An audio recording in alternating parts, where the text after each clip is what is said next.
Sofi and PayPal, considering the market we have been in and all of the drama that has been going on, these two stocks have actually held relatively decent. We're up $25,000 on Sofi and around $12,000 on PayPal in this very scared market that's scared to buy any stocks at this point in time. In this video here today, there's been some massive changes that were just announced in regards to PayPal and Sofi that we got to go through. And these are changes that even the experts in regards to these stocks, the analysts, they never even saw these situations coming. And so massive changes in regards to PayPal and Sofi. And so we got to talk about that. I got to share my opinions and perspectives on that. Second thing we're going to get into is my 3-year price predictions for Sofi and PayPal in this video here today. And the third thing we'll be getting into in this video here today is, will I be buying or selling my shares that I currently have in both of these stocks? So we'll get into that as well in this video. And we'll also talk about the stock price movement, because some people looked at it and they're like, man, the numbers were this and this. Why only this sort of move? We'll talk about that in this video as well. Okay, so busy action-packed video. I think this is one a lot of people are looking forward to me covering, obviously Sofi and PayPal. Only one thing only I need from you guys: smash that like button on this video here today. And that's all I need from you. If you want to subscribe to the channel, you can certainly subscribe. It is free to do so. I think we're at 850,000 plus subscribers now on the channel. So I appreciate y'all for being here. Additionally, if you're looking to take your investing game up to a much higher level than where you're at, looking to learn how to scale your wealth, that will be my private stock group, private wealth group. Pin comment down there. Click on that today. Fill out a form. See if we get you access to that. All my best course curriculums, private Discord chat. See the moves I'm making in my portfolios. All that good stuff. Okay. Alrighty. So got a lot to get through in this one. Sofi. Let's talk Sofi first. Monumental things just happened in regards to Sofi. Here we go. Sofi. So first off, in terms of non-GAAP EPS, they beat by 3 cents. Boom. We got a beat already. Revenue. They also beat. They beat by $32 million than what analysts were expecting. Adjusted EBITDA was up 46% to a record $210 million in the quarter. Fee-based revenue is taking off like a rocket ship right now. Fee-based revenue was up a whopping, flapjacking, 67% in the quarter. Incredible. To a record $315 million. Member growth was up 34% to a record 10.9 million members. They call them members. I just call them customers. And there's more and more of these folks continue to flock over to Sofi. As I've always told you guys in regards to Sofi, this is just such a well-positioned company to attract millennials, Gen Z, and then as Gen Alpha ages and eventually gets bank accounts, things like that, they're going to be so well-positioned for that generation. That will be the generation they're actually the most well-positioned for out of all of them, right? For the full year 2025, management now expects to deliver adjusted net revenue of $3.23 to $3.31 billion, which is $35 million higher than the prior guidance range. That's phenomenal. So they're basically expecting next quarter, because there's all these worries about like, oh, these companies, they're just reporting a good last quarter, right? But now that everything's gone crazy in March and April, watch out. The April, May, June quarters, the guidances are going to be bad. Sofi's like, we're looking at our business. We're seeing what's going on. Things are better than we anticipated. Better, not worse, better. Not the same, better than they had anticipated. That is phenomenal.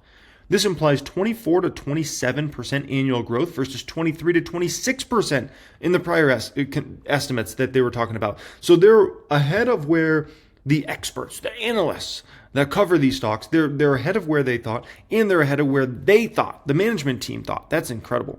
Management also expects adjusted EBITDA of $875 million to $895 million. Listen, if they're guiding for that, they're probably going to do something with a 9 in front of it. That's my hunch, okay? Above prior guidance of $845 to $865, this represents an incremental EBITDA margin of 27%, consistent with our long-term investment philosophy. Sofi expects GAAP net income of $320 to $330 million, above prior guidance of $285 to $305. So you look here, even their lower range is $320. Even that's well ahead of their highest range they had expected before, because the highest range they expected before was $305. Now they're talking about their lowest range expectations, $320. Oh my gosh. Representing an incremental margin of 9% when excluding 2024 non-recurring income tax benefits and gains on convertible notes. Lastly, Sofi expects GAAP EPS of 27 to 28 cents a share, above prior guidance of 25 to 27 cents. And analysts were at 25 cents. So they're doing better than what all the experts thought they were going to do. And they're doing even better than they thought they were going to do, the management team themselves. Like, incredible. This is a company that is running their business on a very high level. Anthony Noto, like I always told you guys, Anthony Noto, this man has a great track record. He used to be the CFO of the NFL. He used to be COO over at Twitter back in the day when Twitter was popping, right?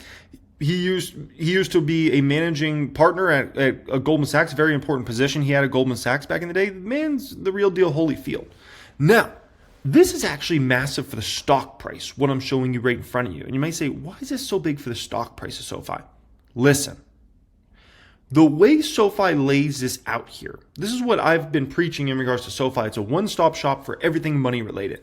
But the way they have changed this graphic to now illustrate how the whole process goes in attracting a member, getting them in banking products, credit card products, investing products, loans, SoFi Plus.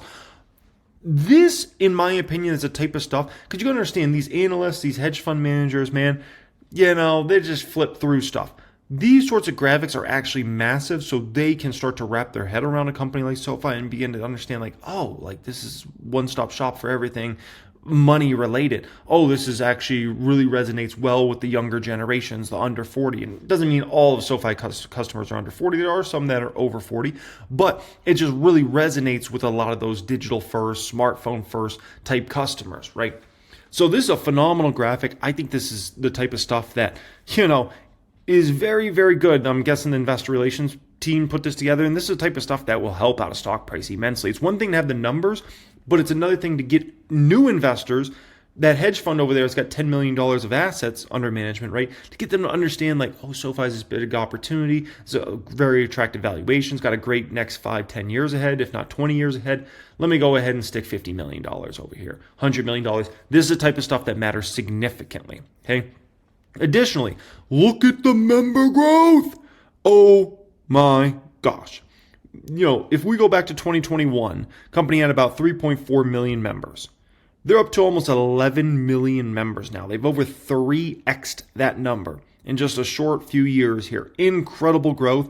They've reached escape velocity, in my opinion, in regards to member growth.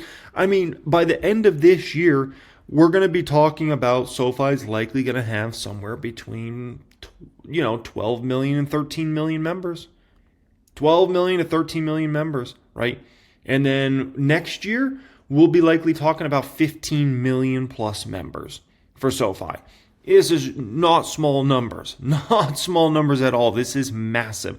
They're on their way to becoming what I tell you guys, SoFi could always become a financial giant. They're on their way, man. They're on their way. Now, additionally, this is very important here. This particular graphic, fee-based revenue mix.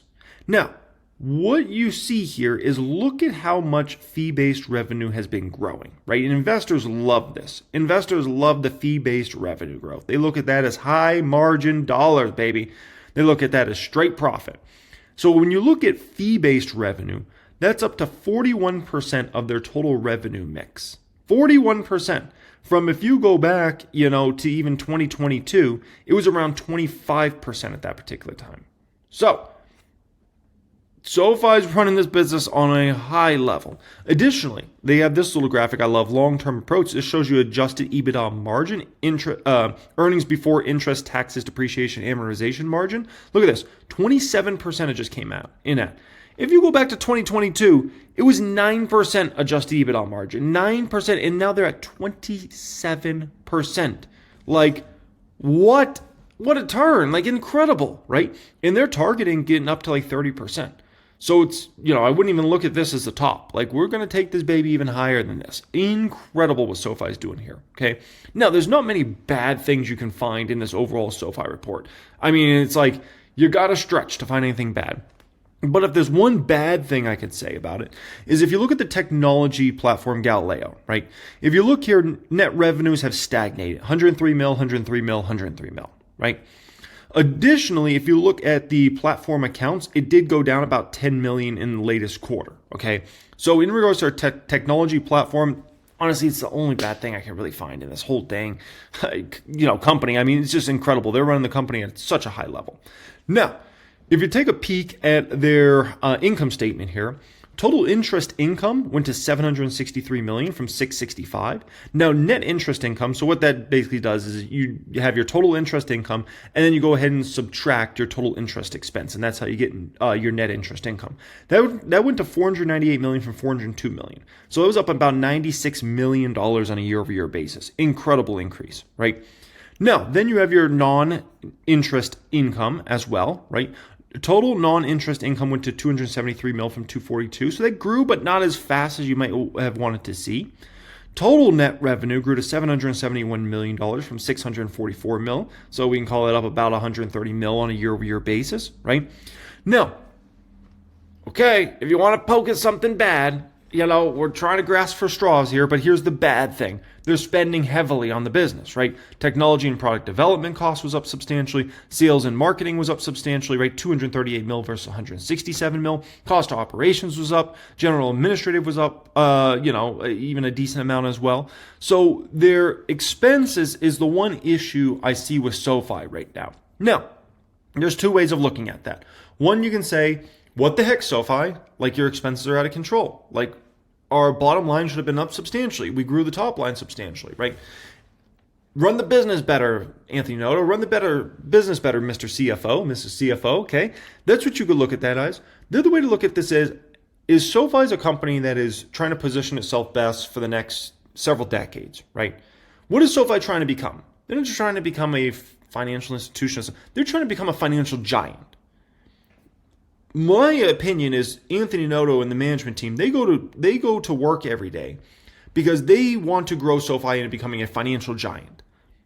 A company that is respected on the highest level like a JP Morgan, like a Wells Fargo, like a Bank of America, like a Goldman Sachs, a true financial giant. That's where I think they want to take this company over the next 10, 20 years. If they're going to become that, unfortunately, you got to spend aggressively on the business. I haven't seen somebody grow into a giant without spending a lot in the earlier days of the company, right? If we look at all the tech giants from Apple to Tesla to Amazon to, you run down the whole list, Meta, they all spend aggressively. And actually all those companies pretty much do still spend aggressively to build out to the next chapter of their life, right? And so that's what SoFi is doing here. So although I don't love, grading SoFi at a C grade income statement, I understand it. Because at the end of the day, SoFi wants to eventually have 20 million, 30 million, 50 million plus customers. And that's how you grow to become a financial giant, right? And so if they're going to do that, unfortunately, you do have to spend pretty aggressively. And that's what they have going on right now. Now, if you want to see a great income statement, look no further than PayPal. Oh my gosh. PayPal, B+. The only reason it's not an A+ is because the revenue growth was not that exciting. It was only up a little less than $100 million on a year-over-year basis to a little under $7.8 billion from around $7.7 billion. So that was the only reason it wasn't an A+ quarter. But if you look here, transaction expense, they actually cut that significantly on a year-over-year basis. If you look at operating income, it went to $1.5 billion from $1.1 billion in the same quarter last year. Net income grew to almost $1.3 billion from $888 million in the same quarter last year. Diluted EPS for PayPal went to $1.29 versus 83 cents. So if you want the perfect example of a premier income statement for a company that's not growing their revenue at a super rapid clip, look no different than PayPal. Like, look at PayPal. That is how you do it, man. You just got to understand, like, SoFi and PayPal are two different stages. SoFi is all about that top line growth, all about, customer growth. PayPal is all about profitability. They're different places, and you got to respect them for the different stages they're at this point in time, right? Now, additionally with PayPal, look at the balance sheet. Oh my gosh. $7.44 billion in cash and cash equivalents, another $3.7 billion in short-term investments, and $4.6 billion in long-term investments versus $11 billion in debt. So they could wipe out that debt and they would still have a ton of cash and investments on the balance sheet. And keep in mind, these numbers could be even way bigger. This is with this epic buyback they're doing right now. If you didn't know, PayPal has a ridiculous buyback on right now. I mean, they're taking shares off the market so rapidly, it's ridiculous. And what that ends up helping immensely is your diluted EPS or in your EPS.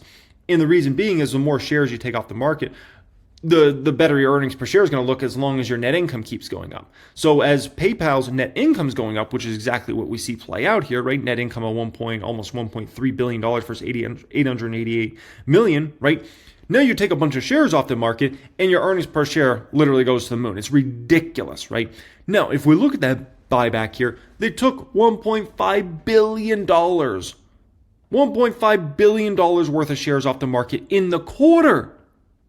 19 million shares they bought back in the quarter. That's incredible, right?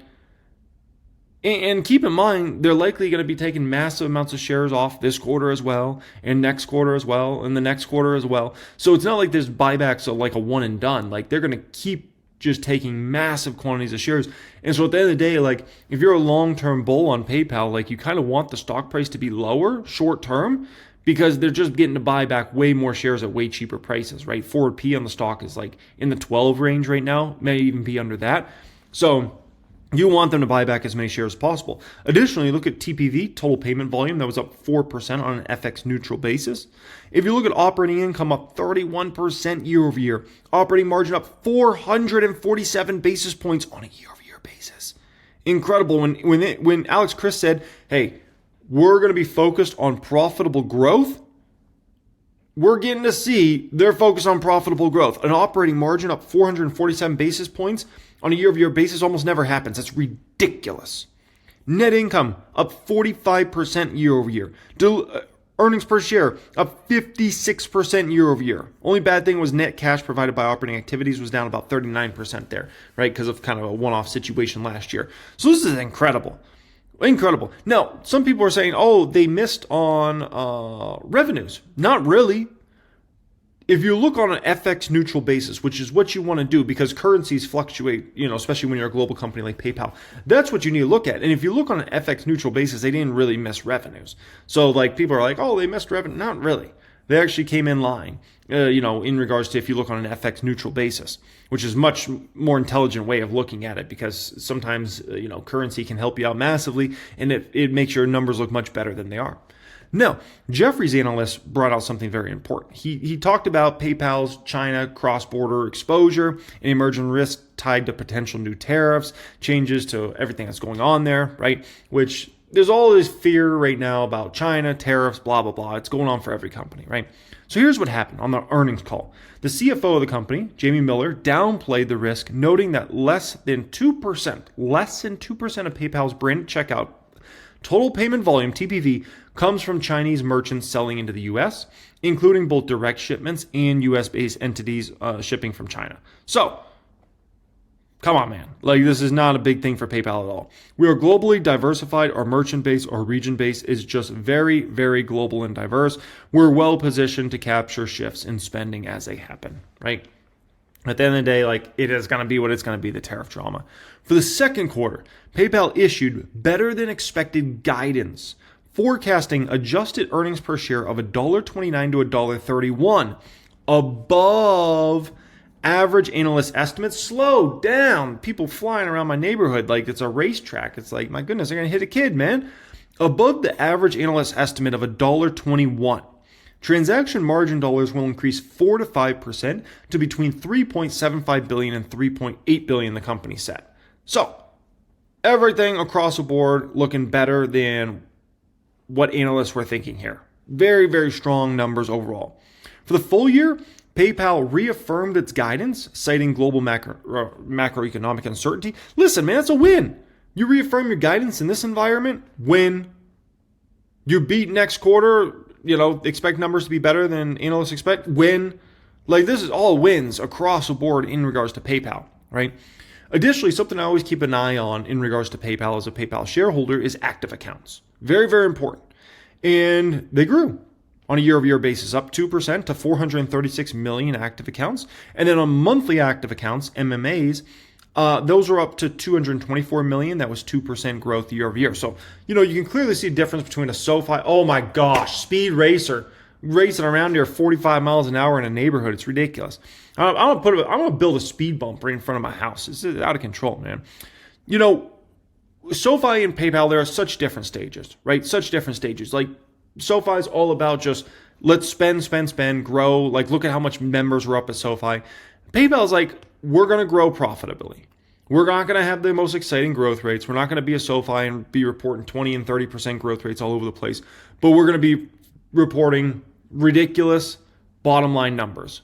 We're going to buy back massive amounts of shares, and we're going to, return capital to shareholders through these massive share buybacks. And that's exactly what we see playing out with PayPal here, which makes PayPal a company that's very well positioned to buy out other growing financial related companies if they want to over time, if that's the route they want to go. It also sets them very well up to, if somebody eventually wants to buy out PayPal, they see the valuation trading where it's at, and they think PayPal's an attractive valuation and want to pay $90 a share or something like that. Like, that also sets them up well. I'm not sure Alex Chris would want to sell the company for $90 a share, but I'm just telling you kind of, how PayPal's running its business here, right? Now, you look at the stock and say, why not up more? Like, SoFi knocks out of the ballpark, right? PayPal knocks out of the ballpark. Great numbers, great guides, good conference calls. Why are these stocks not up more, right? Like, the moves are kind of lame. Well, did you see what happened to Google? Google McDougal last week? Google McDougal had great earnings. Everything was far better than feared, right? And the stock went up, but it hardly went up, right? And that's kind of what we're seeing here with SoFi and PayPal. So why is that? Well, you got to understand the market we're in right now. We're in an extremely fearful market, right? Look at the fear gauges in the month of April. We reached levels on the fear and greed index that were getting very, very close to where we were March 2020 when the worldwide economy was shutting down. People were thinking it was going to be closed for 3 years. If you look at AI investor sentiment, the last 9 week span, you've never seen it this bearish, and they've been doing the survey since the 90s. You've never seen it that bearish for a 9 week span ever. Go back to the great financial crisis, go back to 2020, go back to the tech bubble, go back to the 90s, go back to the 80s. It's ridiculous. So people are scared to buy anything right now. Scared. They're like, I just want to hold down gold. You see gold go up all the time. It's because people are like, I feel more comfortable just having my money in gold right now. I don't want to own stocks right now. I just want to own gold, right? I want to own Bitcoin. I don't own anything. I don't, money market funds, put me in treasuries, but don't put me in the stock market right now, right? So people are scared. And so that's why you don't see these stocks moving up huge. Additionally, remember what's coming tomorrow and the next day. You have Microsoft and Meta reporting after the bell tomorrow, right? Additionally, on Thursday, you have Amazon and Apple reporting after the bell. Those are the big dogs. And those stocks in themselves, those 4 stocks, will completely move this market because of how heavy the weights are in the Qs and the SP 500. So some people are saying, I don't want to step in front of that. Especially when you're in an extreme fearful market. Investors and hedge funds and folks and a lot of these short-term folks, I don't want to step in front of that right now because if all of a sudden, those stocks report bad earnings, bad guidance, bad conference call, whatever, really scared, freaks the market out, the whole market's sinking, which means SoFi goes down and PayPal goes down, everything goes down, right? And so people right now are in the perspective, it's not a good perspective to be in, but they're in the perspective of, I'd rather those stocks go beast after Microsoft, Meta, Apple, Amazon report, and I'm not part of it, then be in those stocks and they go down a bunch because those earnings weren't it, and they send the Qs down, they send the S&P 500 down, right? And the whole indexes go down because then the Russell falls as well, right? And it's kind of like a cascading effect. It's dominoes. And so that's the way people are at right now. And, I don't agree with it, but it's just, I understand. I understand how these Wall Streeters think. These Wall Streeters are scared right now. And so for them to go, run into SoFi and PayPal today and bid them up 5, 10, 15%, in this environment, they're just waiting. They're like, let me see what happens here, and then maybe I'll feel more comfortable, right? And so that's the market we're in right now. Now, what about my price predictions for each of these? And then we'll talk about if I'm going to be buying or selling any shares in either of these stocks, okay? So, I don't know if you guys follow me on X. I always have it linked in the description area of all my videos. So if you ever want to follow me on X, you can certainly do so. But I posted this on X, a couple of hours ago. I said up $26,000 on SoFi. What do you think SoFi will be, in 3 years? I said under $25, $25 to $50, or $50 plus. And from what I noticed is the overwhelming majority thought $25 to $50, right? Some people thought under 25, some people thought 50 plus, but the overwhelming majority are kind of in that 25 to 50 range. Keep in mind the stock right now is like $13.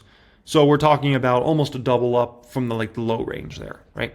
And then we can call it a 3x plus to the higher range. So do I agree with that? The answer is yes, I do agree with that. I do believe that SoFi, if we're going to fast forward 3 years in the future, will be somewhere between $25 and $50, somewhere in there, right? I think there's going to be, I think, likely at least 1 or 2 major hype cycles that will happen with SoFi in the next 3 years as well. Do keep that in mind. And that could even take it above 50 in the short term. Because I'm looking at the way SoFi numbers are coming through here at this point in time. And so based upon the way I'm seeing those numbers come in, and then if we get into the stock actually start moving up substantially as well, I think you'll probably eventually have a hype cycle that builds in SoFi, and that's going to attract a ridiculous amount of attention to the stock. So, there's a potential that in the next 3 years, at some point in time, the stock goes above 50. But overall, I feel comfortable kind of predicting that it'd be $25 to $50 range 3 years from now. And based upon the way Anthony Noto's run this company, I don't have any reason to disbelieve that, essentially, right?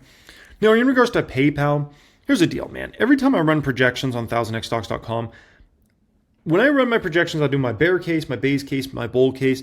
I have this stock somewhere between $120 and $200 in 3 years from now. So which puts it at basically almost a double up on the low end range, right? And a triple up on the high end range.